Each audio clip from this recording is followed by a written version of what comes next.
Hi friends, എന്തൊക്കെയുണ്ട്? സുഖമാണോ? അപ്പം നമുക്ക് പെട്ടെന്ന് തന്നെ ഒരു ഉള്ളിച്ചമ്മന്തി ഉണ്ടാക്കിയാലോ?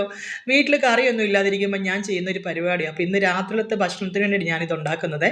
ഇവിടെ എല്ലാവർക്കും ഭയങ്കര ഇഷ്ടമാണ്. അപ്പോൾ ഇത്രയേ ഉള്ളൂ. ഉള്ളി നല്ലതുപോലെ മൂപ്പിച്ചതിന് ശേഷം അതിലേക്ക് മുളക് പൊടി ഇട്ട് നല്ലതുപോലെ വഴട്ടുക. അത് കഴിഞ്ഞ് നമ്മുടെ പിരിപുളിയില്ലേ, പിരിപുളി പിഴിഞ്ഞ് ആവശ്യത്തിന് എടുക്കാവട്ടെ, ഒരുപാട് പുളിയാവരുത്, അതിൻ്റെ രുചി മാറും. അതിലേക്ക് ഒഴിക്കുക. അതിന് ശേഷം കുറച്ച് ഉപ്പിടുക. എന്നിട്ട് നല്ല രീതിയിൽ ആ ഉള്ളി നല്ലതുപോലെ വഴണ്ട് ഒരു മൊരിഞ്ഞ രീതിയിൽ വരണം. അതുപോലെ തന്നെ നമ്മുടെ ഈ പുളിയുടെ വെള്ളം എല്ലാം വറ്റിയും വരണം. അങ്ങനെ വരുമ്പോഴത്തേന് നമ്മൾ ഈ ഒഴിച്ച എണ്ണയൊക്കെ നല്ല തെളിഞ്ഞിരിക്കും. അപ്പോൾ ഈ എണ്ണയ്ക്ക് എന്താ ഈ കളർ നിങ്ങൾ ആലോചിക്കുക, അത് വേറെ ഒന്നും കൊണ്ടല്ല, ഇച്ചിരി വെജിറ്റബിൾ ഓയിൽ ഒഴിച്ചപ്പോഴാണ് ആ കുറച്ച് വെളിച്ചെണ്ണയും കൂടെ ഒഴിക്കാമെന്ന് വിചാരിച്ചത്. അതാട്ടോ അങ്ങനെ ആയത്.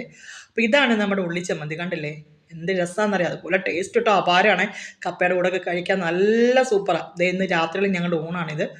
കണ്ടില്ലേ, ഇതൊക്കെയാണ് ഇന്ന് നമ്മൾ രാത്രി കഴിക്കുന്നത്. അപ്പോൾ ഓക്കെ, ബൈ. അടുത്തൊരു വീഡിയോയുമായി കാണാം.